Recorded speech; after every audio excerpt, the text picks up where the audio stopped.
Sobat Syariah, selamat datang kembali di Soul Talk. Hari ini spesial sekali karena kita mau bahas sesuatu yang very deep, tapi kita mau laksanakan dengan ringan nih. Kita mau ngobrolin tentang warisan, tetapi bukan sekedar harta ya teman-teman. Dan hari ini bersama saya, Nova, kita nggak sendiri nih, udah bareng bersama saya seorang agen profesional yang sudah banyak bantu keluarga dalam menjaga masa depan mereka dengan cara yang bijak. Dan Bapak Ibu sekalian, welcome Ibu Cassandra Farel.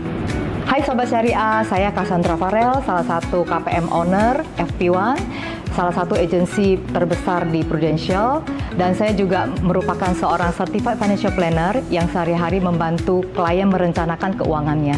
Bu Cassandra, kita kalau bicara warisan, seringkali ya di luar sana orang menganggap bahwa dengar kata warisan, quote and quote, hanya untuk orang yang punya uang aja. Kalau duitnya udah banyak, udah cukup untuk diwarisin, baru ngomongin soal warisan.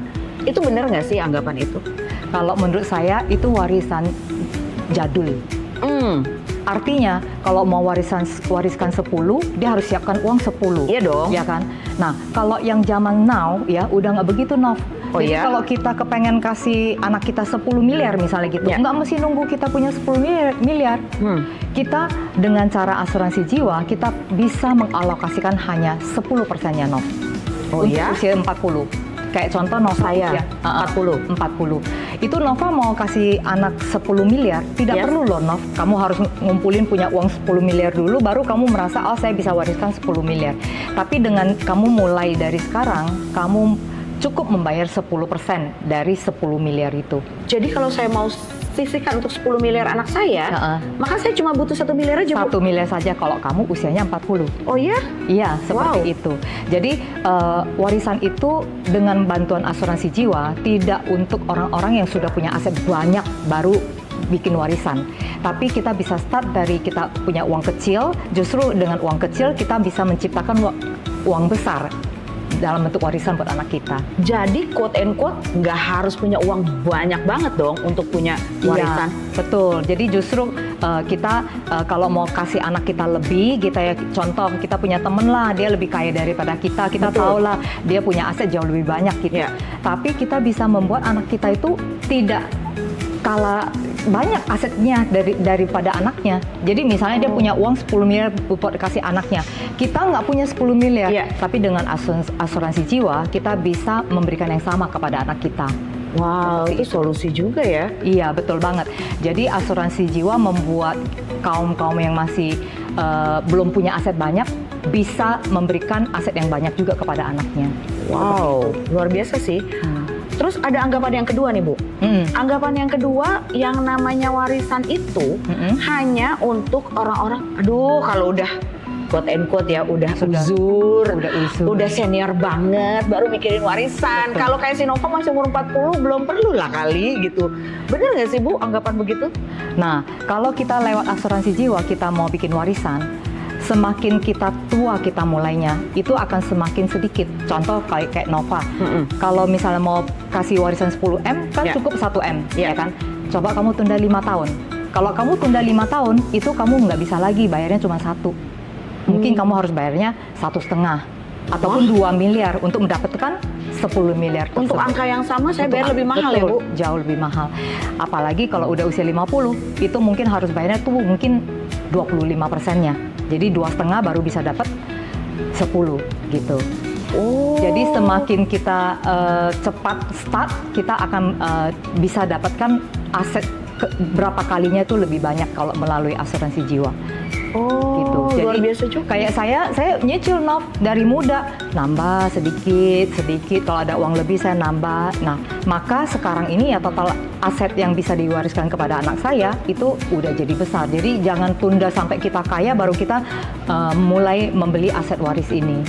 Oh, dan jangan tunda sampai tua ya, Bu? Iya, makin mahal. Makin mahal juga ya. Betul. Oh, itu hukumnya ya untuk asuransi jiwa ya, Bu ya? Iya, betul banget. Oh, oke. Bu, kalau misalnya nih, kan sekarang banyak nih teman-teman kita yang baru mulai berkarir apa segala macam. Berarti sekarang juga boleh dong, Bu, beli, iya mempersiapkan? Apalagi yang masih usia 20-an, 30-an, itu sih bisa murah banget. Sekali ya, Bu? Iya, untuk usia kamu aja cuman bayar 10%. Ya kan, gimana Apalagi kalau yang 30, ya? 20 gitu. Jadi pasti jauh lebih murah gitu. Okay. Dan sekarang ini, Bu, banyak juga yang saya agak bingung nih, ya.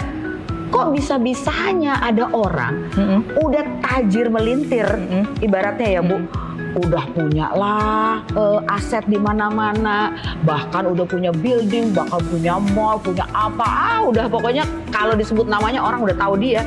Bisa-bisanya beli asuransi jiwa untuk warisan dia dengan harga yang fantastis, bayar preminya juga udah sampai miliaran. Kok masih mau? Kan dia udah punya banyak uang, Bu. Kenapa ya? Betul. Jadi banyak orang di luar sana itu mikirnya tuh asuransi jiwa itu untuk orang yang masih khawatir kalau dianya ada apa-apa, dia nggak pulang lagi, terus anaknya tuh perlu ada sejumlah uang tertentu buat menyambung hidup gitu ya.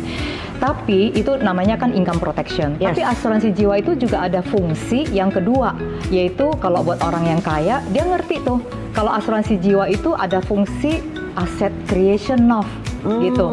Contoh yang kayak tadi saya bilang, dengan alokasikan 1 kita bisa dapat 10. Berarti kan kita meng-create aset tambahan kan 9 Exactly, yes, gitu ya. betul. Itu asset creation. Jadi buat orang yang udah kaya kepengen lebih kaya lagi, kepengen kasih anaknya lebih banyak lagi gitu.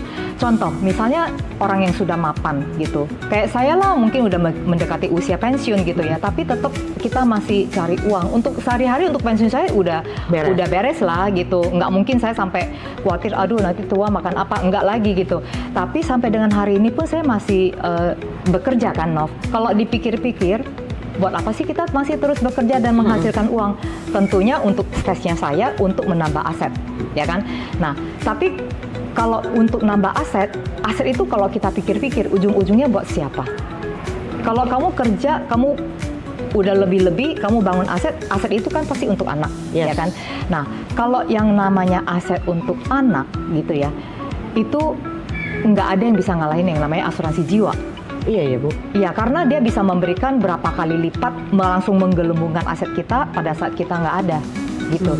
Jadi kalau buat saya tetap mengumpulkan aset ya. Aset itu kalau yang memang untuk saya nikmatin saya sisihkan ya. Kalau yang buat anak saya pasti taruh di asuransi jiwa.